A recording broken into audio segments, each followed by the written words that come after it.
Hello दोस्तों, आप सबका अपने यूट्यूब ग्रुप स्टडी चैनल में स्वागत है। आशा करती हूँ कि सब स्वस्थ होंगे, मस्त होंगे। आज हम करेंगे टीचिंग एप्टीट्यूड के नेक्स्ट क्वेश्चन। हमने लास्ट वीडियो में 30 क्वेश्चन तक किए थे टीचिंग एप्टीट्यूड के। इसमें जो हमने टॉपिक लिया है फर्स्ट, वो हमारा शिक्षण अवधारणा और प्रकृति। उसमें 30 से नेक्स्ट हम 50 प्लस क्वेश्चन और करेंगे 50 प्लस नंबर तक। अब फर्स्ट क्वेश्चन हम देख रहे हैं। अ, थोड़ा सा दो चार क्वेश्चन में जो प्रिंट शो होगा वो थोड़ा हैज़ी हो रखे हैं पिक्चर्स, तो प्लीज़ उस चीज़ के लिए माफ़ करना। कोशिश की थी लेकिन अच्छे से नहीं हो पाया है। चलिए क्वेश्चन देख लेते हैं। निम्न में से कौन से अध्यापन के सिद्धांत हैं? मनोवैज्ञानिक से तार्किक की ओर, विश्लेषण से संश्लेषण की ओर, मूर्त से अमूर्त की ओर, प्रकृति का पालन करना। इसके कोट हमें दे रखे हैं, उनमें से हमें एक चूज करना है। ऑप्शन ए में है 1, 2 और 3। ऑप्शन बी में है 1, 2 और 4। ऑप्शन सी में है 1, 3 और 4। ऑप्शन डी में है उपरोक्त सभी। तो जो हमारा ये रहेगा, इसका ऑप्शन डी हो जाएगा। जो हमारे क्वेश्चन है वो मनोवैज्ञानिक से तार्किक की ओर, विश्लेषण से संश्लेषण की ओर, मूर्त से अमूर्त की ओर, प्रकृति का पालन करना, ये चारों ही हमारे इसमें आते हैं अध्यापन के सिद्धांत में। नेक्स्ट क्वेश्चन हम देख लेते हैं अपना। निम्नलिखित में से कौन सा या से विकल्प विश्लेषण के अर्थ को दर्शाता या दर्शाते हैं? कौन सा शब्द विश्लेषण के अर्थ को दर्शाता है? तो इसमें ऑप्शन ए है संघटक भाग में एक समस्या का हल ढूंढने की क्षमता। ऑप्शन बी में है संघटक भागों का संयोजन करना। ऑप्शन सी में है दोनों ए और बी। ऑप्शन डी में है उपरोक्त में से कोई नहीं। तो इसका आंसर क्या हो जाएगा? ऑप्शन ए, संघटक भाग में एक समस्या का हल ढूंढने की क्षमता। ये किस चीज़ का अर्थ है? विश्लेषण का अर्थ ये जो लाइन है, संघटक भाग में एक समस्या का हल ढूंढने की क्षमता, यह किसे दर्शाती है? विश्लेषण के अर्थ को। नेक्स्ट देख लेते हैं क्वेश्चन नंबर 33। निम्नलिखित में से कौन सा शब्द कक्षा शिक्षण में विषय वस्तु को सरल ढंग से प्रस्तुत करने के नियमों के लिए प्रयुक्त किया जाता है? ये क्वेश्चन नंबर 33 है। इसका ऑप्शन ए है शिक्षण विधि। ऑप्शन बी है शिक्षण सिद्धांत। ऑप्शन सी है शिक्षण तकनीक। ऑप्शन डी है शिक्षण रणनीति। तो इसका क्या हो जाएगा? ऑप्शन बी, शिक्षण सिद्धांत। नेक्स्ट क्वेश्चन देख लेते हैं हम अपना 34। शिक्षक द्वारा शिक्षण को अधिक प्रभावी बनाने के लिए कम विद्यार्थियों वाली कक्षा में निम्नलिखित में से कौन सा विकल्प प्रयोग में लाना चाहिए? अधिगम संबंधी समस्याओं की पहचान करना। ऑप्शन ए है अधिगम संबंधी समस्याओं की पहचान करना। ऑप्शन बी है छात्रों पर व्यक्तिगत ध्यान देना। ऑप्शन सी है अनुदेशन को छात्रों के बीच की विभिन्नताओं को ध्यान में रखकर बनाना। ऑप्शन डी है उपरोक्त सभी। तो इसका आंसर क्या हो जाएगा? ऑप्शन डी, उपरोक्त में सभी। नेक्स्ट क्वेश्चन है 35 क्वेश्चन है। निम्न में से शिक्षण समव्यवसाय के आरंभ में सबसे महत्वपूर्ण एकल कारक कौन सा है? ऑप्शन ए है शिक्षक की सराहनीय अकादमिक पृष्ठभूमि। ऑप्शन बी है संचार कौशल। ऑप्शन सी है शिक्षक का अपना व्यक्तित्व और क्षमता को कक्षा और छात्रों से संबंधित करना। ऑप्शन डी है आयोजन क्षमता। तो इसमें आंसर क्या हो जाएगा? ऑप्शन सी हमारा राइट आंसर हो जाएगा। शिक्षक का अपना व्यक्तित्व और क्षमता को कक्षा और छात्रों से संबंधित करना। नेक्स्ट देख लेते हैं। निम्नलिखित में से कौन सा कथन प्रभावी शिक्षण के संदर्भ में सही है? क्वेश्चन नंबर 36 है। निम्नलिखित में से कौन सा कथन प्रभावी शिक्षण के संदर्भ में सही है? ऑप्शन ए है कक्षा में अनुशासन। ऑप्शन बी है शिक्षकों की निष्कपटता। ऑप्शन सी है शिक्षकों द्वारा छात्रों को सिखाना और समझाना। ऑप्शन डी है शिक्षक की शिक्षण में अभिरुचि। तो कौन सा प्रभावी शिक्षण के संदर्भ में सही है? इसमें से जो हमारा ऑप्शन सी है वो सही हो जाएगा। शिक्षकों द्वारा छात्रों को सिखाना और समझाना। नेक्स्ट हम देख लेते हैं, सूची का मिलान करना है हमें। क्वेश्चन नंबर 37 सूची 1 में दे रखा है दार्शनिक और सूची 2 में दे रखा है हमें दर्शन। तो इसमें एक सेकेंड, ये थोड़ा इसको थोड़ा सा छोटा कर लेते हैं, अब दिख रहा है। टैगोर, यहाँ नंबर 1 पे टैगोर, विवेकानंद, महात्मा गांधी सूची 1 में, और बौद्ध धर्म 3 दे रखे हैं। और उधर से हमें दे रखा है जो वो है सामंजस्यपूर्ण व्यक्तित्व का विकास। नंबर 2 पे है क्रम का सिद्धांत। नंबर 3 पे है बालक सभी प्रकार की पुस्तकों से अधिक महत्वपूर्ण है। और नंबर 4 पे है योग शिक्षा का एक माध्यम है। और नंबर 5 पे है धर्म का सिद्धांत। अब दार्शनिक को दर्शन के साथ मैच करना है, तो हमारा जो फर्स्ट है, एक सेकेंड, इसको ऐसे कर लेते हैं। अब देखते हैं, अभी भी ये थोड़ा सा, एक सेकेंड, अब दिखाई दे रहा है अच्छे से ना। फर्स्ट का जो जो दार्शनिक है हमारा टैगोर, उसका किसके साथ हो जाएगा? क्वेश्चन 3 के साथ टैगोर बालक सभी प्रकार की पुस्तकों से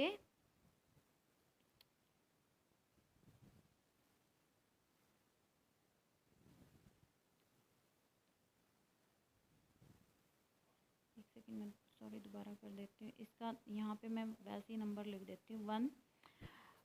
फर्स्ट का 3 के साथ मैच हो जाएगा अपना। और फिर सेकंड का विवेकानंद का किसके साथ होएगा? योग शिक्षा एक माध्यम है 2। ऑप्शन 3 में है महात्मा गांधी। महात्मा गांधी का किसके साथ होएगा? सामंजस्यपूर्ण व्यक्तित्व का विकास 1 के सॉरी हाँ जी 1 के साथ। और फिर है बौद्ध धर्म। बौद्ध धर्म का किसके साथ हो जाएगा? ऑप्शन 2 के साथ। सॉरी ये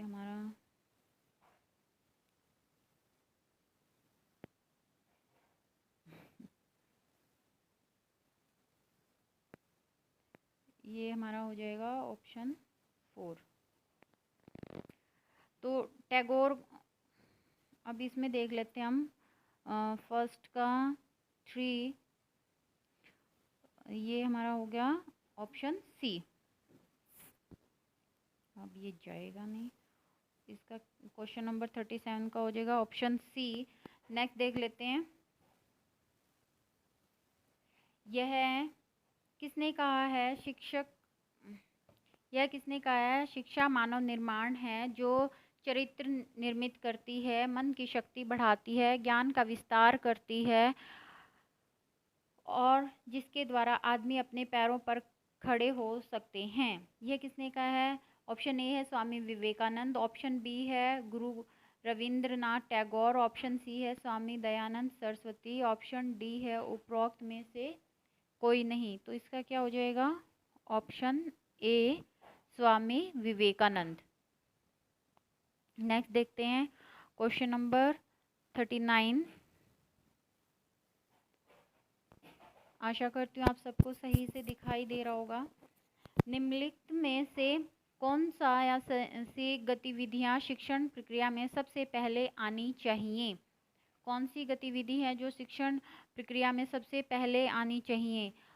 ऑप्शन ए है उद्देश्यों का निरूपण। ऑप्शन बी है शिक्षण अनुदेशन की योजना बनाना। ऑप्शन सी है छात्रों की रुचि के बारे में जानना। ऑप्शन डी है उपरोक्त में से सभी। तो इसका क्या हो जाएगा? ऑप्शन डी उपरोक्त में से सभी। शिक्षण प्रक्रिया में सबसे पहले जो गतिविधियाँ आनी चाहिए वो ये तीनों ही हैं: उद्देश्यों का निरूपण, शिक्षण अनुदेशन की योजना बनाना, और छात्रों की रुचि के बारे में जानना। नेक्स्ट है 40 नंबर। निम्नलिखित में से कौन सा से कथन प्रभावी शिक्षण में सम्मिलित हैं? ऑप्शन ए शिक्षक सक्रिय होते हैं परंतु छात्र सक्रिय हो भी सकते हैं और नहीं भी। ऑप्शन बी शिक्षक सक्रिय या निष्क्रिय हो सकता है परंतु छात्र सक्रिय होते हैं। ऑप्शन सी शिक्षक और छात्र दोनों सक्रिय होते हैं। ऑप्शन डी उपरोक्त सभी। तो इसका जो सही है वो कौन सा हो जाएगा? ऑप्शन सी शिक्षक और छात्र दोनों सक्रिय हैं। नेक्स्ट है 41, निम्नलिखित में से कौन सा शिक्षण का सर्वाधिक अपेक्षित उद्देश्य होता है? ऑप्शन ए छात्रों के व्यवहार में वांछनीय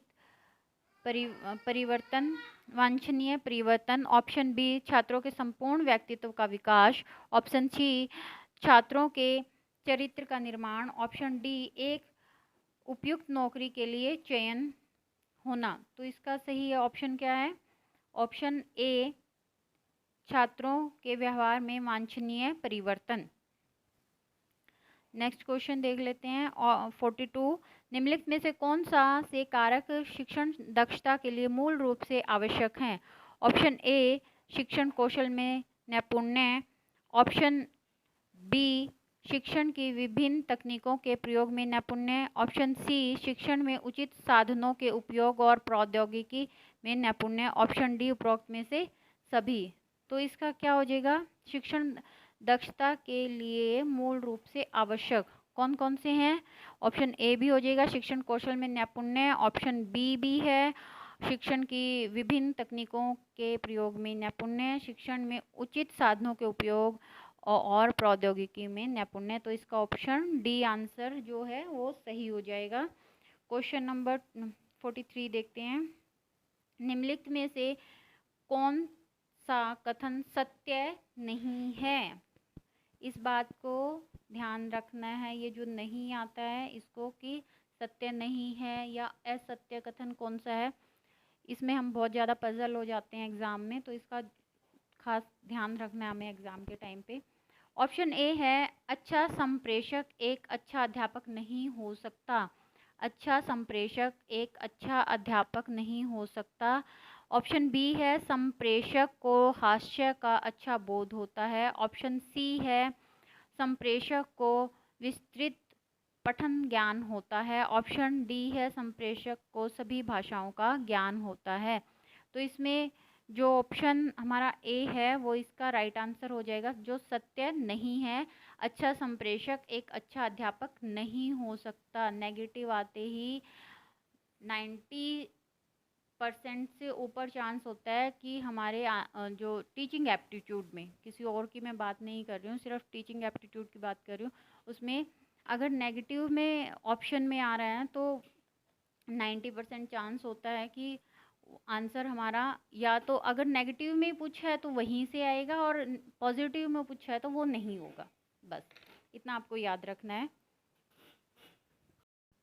नेक्स्ट क्वेश्चन देखते हैं 44, एक सफल शिक्षक वही होता है जो ऑप्शन ए है वह अपने विषय को अच्छी तरह से जानता है। ऑप्शन बी है जिसकी कक्षा का परिणाम 100% आता है। ऑप्शन सी है वह छात्रों के लिए अभिगम्य हो। ऑप्शन डी है उसके लेख प्रतिष्ठित पत्रिकाओं में प्रकाशित हों। तो इसका क्या हो जाएगा आंसर? सफल शिक्षक कौन होता है? वह अपने ऑप्शन ए वह अपने विषय को अच्छी तरह से जानता हो। नेक्स्ट देखते हैं क्वेश्चन नंबर 45, यदि एक शिक्षक अपनी आय बढ़ाना चाहता है तो उसे निम्नलिखित में से कौन सा उपाय करना चाहिए? ऑप्शन ए है अतिरिक्त समय के दौरान कोचिंग संस्थाओं में पढ़ाना चाहिए। ऑप्शन बी है शिक्षण संस्थाओं में अधिक पारिश्रमिक वाले कार्य करना। ऑप्शन सी है शिक्षण के अलावा अन्य संविदात्मक कार्य से जुड़ना। ऑप्शन डी है पुस्तकें लिखना। तो इसका क्या हो जाएगा हमारा? ऑप्शन डी पुस्तकें लिखना। नेक्स्ट है क्वेश्चन नंबर 46, एक प्राचार्य के रूप में आप अपने शिक्षक सहयोगियों को किस कार्य के लिए प्रोत्साहित करेंगे?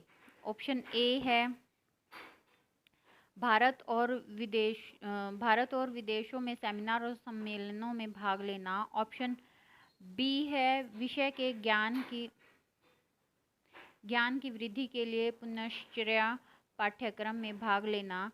ऑप्शन सी है दलितों के उत्थान के लिए सामुदायिक सेवा करना। ऑप्शन डी है उपरोक्त सभी। तो इसका क्या हो जाएगा हमारा ऑप्शन डी, उपरोक्त सभी। नेक्स्ट क्वेश्चन देखते हैं, क्वेश्चन नंबर 47। छात्रों को सबसे अधिक प्रभावी ढंग से सामाजिक और नैतिक मूल्यों को आत्मसात करने के लिए प्रोत्साहित कर सकता है। ऑप्शन ए है मूल्यों पर व्याख्यान देना। ऑप्शन बी है टीवी कार्यक्रमों को दिखाकर। ऑप्शन सी है छात्रों को सह पाठ्यक्रम गतिविधियों में सक्रिय रूप से सम्मिलित करके। ऑप्शन डी है धार्मिक उत्सवों का अवलोकन करवाकर। तो इसका क्या आ जाएगा ऑप्शन सी, छात्रों को सह पाठ्यक्रम गतिविधियों में सक्रिय रूप से सम्मिलित करके। Question number 48। एक शिक्षक अपने आप को एक प्रभावी संप्रेषण के रूप में स्थापित कर सकता है यदि वह, ऑप्शन ए है उपयुक्त शिक्षण सामग्री का प्रयोग करता है। ऑप्शन बी है जो सिखाता है उसका छात्रों को उसका अर्थ समझने में सहायता करता है। ऑप्शन सी है शिक्षण अवधि में प्रश्न पूछता है। ऑप्शन डी है छात्रों को विषय पर पूछे गए प्रश्नों के सही उत्तर उपलब्ध कराने में सहायक बने। तो इसका सही आंसर क्या हो जाएगा ऑप्शन बी, जो सिखाता है उसका छात्रों को अर्थ समझने में सहायता करता है। नेक्स्ट क्वेश्चन देखते हैं 49। उच्च शिक्षा के क्षेत्र में शिक्षण का तात्पर्य है। उच्च शिक्षा के क्षेत्र में शिक्षण का तात्पर्य है। ऑप्शन ए पाठ्य पुस्तक में दी गई जानकारी को प्रस्तुत करना। ऑप्शन बी कक्षा में प्रश्न पूछना और परीक्षाओं का आयोजन करना। ऑप्शन सी छात्रों को परीक्षा की तैयारी करने और उत्तीर्ण होने में सहायता करना। ऑप्शन डी छात्रों के लिए अधिगम प्रक्रिया को सुकर बनाना। तो इसका क्या हो जाएगा ऑप्शन डी, छात्रों के लिए अधिगम प्रक्रिया को सुकर बनाना। नेक्स्ट है हमारा क्वेश्चन नंबर 50। एक शिक्षक शिक्षण प्रक्रिया को अधिक प्रभावी बना सकता है यदि वह, ऑप्शन ए है विषयों का विशेषज्ञ हो। ऑप्शन बी है विषय को पढ़ने में काफ़ी अनुभवी हो। ऑप्शन सी है विद्यार्थियों के पूर्व ज्ञान को ध्यान में रखे। ऑप्शन डी है विभिन्न प्रकार के शिक्षण सामग्री का उपयोग करता है। तो इसका आंसर क्या हो जाएगा ऑप्शन सी, शिक्षार्थियों के पूर्व ज्ञान को ध्यान में रखे।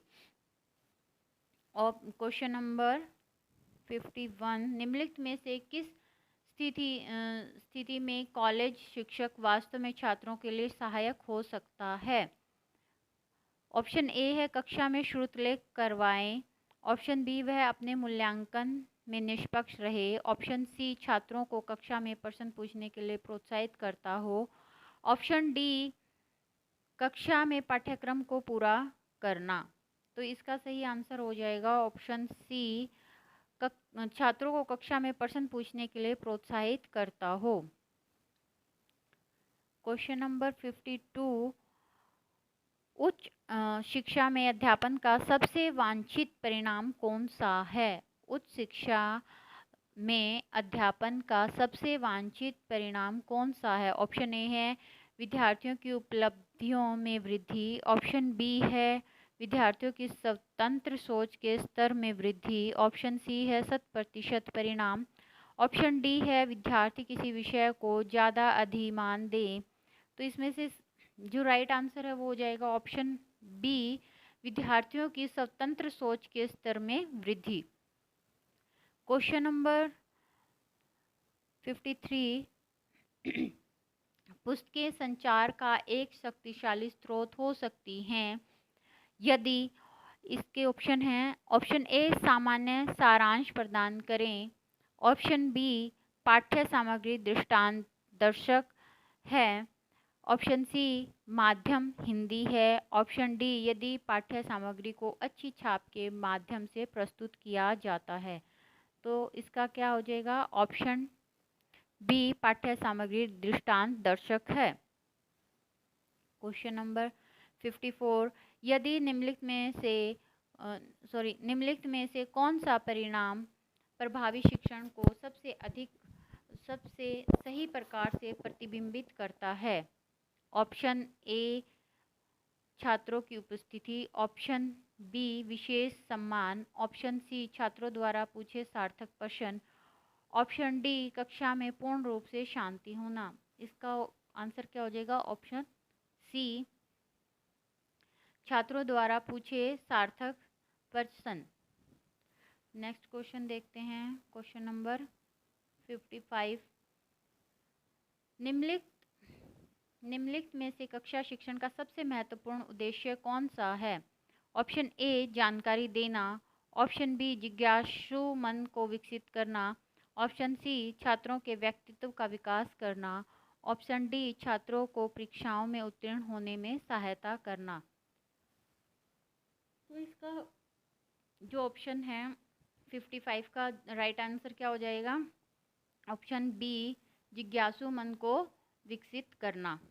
नेक्स्ट क्वेश्चन है 56, छात्र उन शिक्षकों को अपेक्षाकृत अधिक पसंद करते हैं जो कि ऑप्शन ए है कक्षा में सबसे अधिक श्रुत लेख करवाएं, ऑप्शन बी परीक्षा से पहले महत्वपूर्ण प्रश्नों की सूची प्रदान करें, ऑप्शन सी विषयों से संबंधित छात्रों की समस्या का समाधान करें, ऑप्शन डी जो स्वयं को अनुशासन में रखे। तो इसका क्या हो जाएगा? ऑप्शन सी विषयों से संबंधित छात्रों की समस्या का समाधान करें, वही शिक्षक छात्रों में अपेक्षाकृत अधिक पसंद किए जाते हैं। क्वेश्चन नंबर 57, निम्नलिखित में से शिक्षण का मुख्य उद्देश्य कौन सा है? ऑप्शन ए पाठ्यक्रम से संबंधित जानकारी देना, ऑप्शन बी परीक्षा के लिए छात्रों को तैयार करना, ऑप्शन सी छात्रों को रोजगार संबंधी सहायता प्रदान करना, ऑप्शन डी छात्रों की सोच शक्ति को विकसित करना। तो इसका राइट आंसर क्या हो जाएगा 57 का? ऑप्शन डी छात्रों की सोच शक्ति को विकसित करना। क्वेश्चन नंबर 58, उच्च शिक्षा में एक शिक्षक की क्या भूमिका होती है? 1 छात्रों को जानकारी प्रदान करना, 2 केवल परीक्षा के लिए छात्रों को तैयार करना, 3 छात्रों को स्वयं सीखने के लिए प्रेरित करना, 4 छात्रों के बीच प्रतिस्पर्धा को प्रोत्साहित करना। तो इसका क्या जो हमारा इसमें कूट दे रखे हैं उसमें से हमें जो सही है वो चुनने हैं। इसमें जो हमारे हो जाएंगे वो रहेंगे, एक सेकेंड,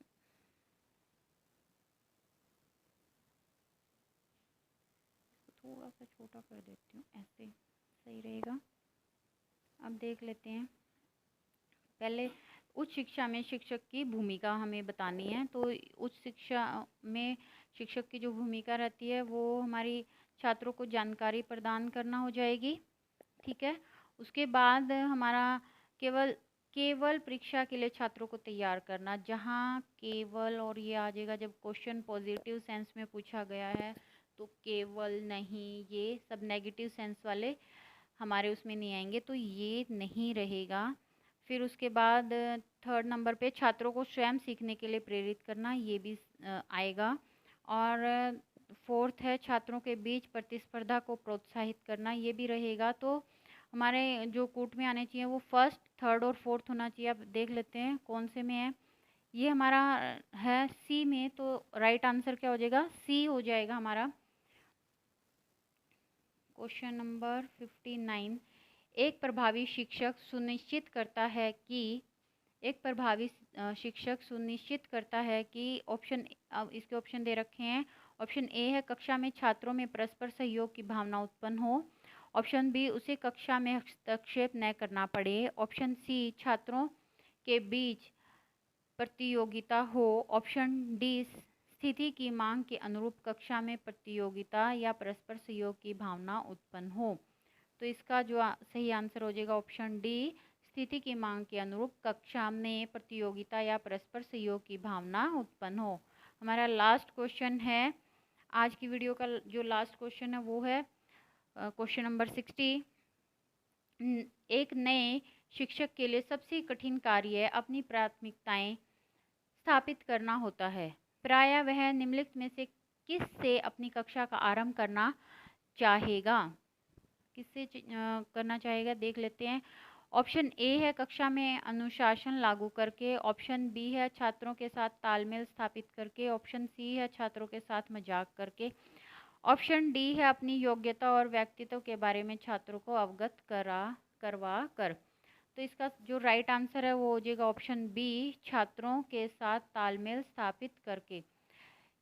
आज की जो वीडियो है उसमें हम 60 नंबर तक ही क्वेश्चन करेंगे, बाकी के नेक्स्ट वीडियो में करेंगे। अगर आपको मेरी वीडियो अच्छी लगी है तो प्लीज़ इसे लाइक करना। कोई भी आपका सजेशन है तो आप मुझे कमेंट करके प्लीज़ बताना, और मेरे चैनल को सब्सक्राइब करना। थैंक यू, फिर मिलते हैं, बाय, टेक केयर।